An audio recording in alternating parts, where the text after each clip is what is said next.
Hi friends, எல்லோரும் எப்படி இருக்கீங்க? எனக்கு தெரிஞ்ச இந்த ஒரு தகவலை உங்கள் கூட ஷேர் பண்ணிக்கிறேன். கண்டிப்பாக உங்கள் வீட்டில் பழைய துணிகள் இருந்துச்சுன்னா தானமாக கொடுங்க மற்றவங்களுக்கு. நம்மளுக்கு தான் அது பழைய துணி. நிறைய பேருக்கு அது ஒரு புத்தாடையாக தான் பார்த்துக்கிட்டு இருக்காங்க.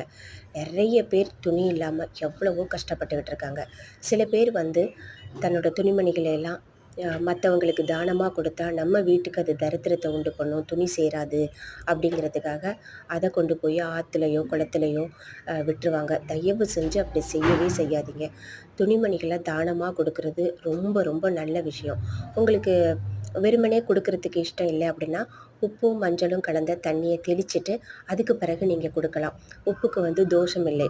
அந்த துணியை கொடுக்கறதுனால நம்மளுக்கு எந்த ஒரு பாதிப்பும் வராது. நல்லது தான் நம்மளுக்கு நிறையவே வரும். ஆகையால் உங்களால் புது துணி கொடுக்க முடியலை அப்படின்னா, நிறைய துணி இருக்குது அப்படின்னா கண்டிப்பாக அந்த துணிகளை தானமாக கொடுக்கலாம்.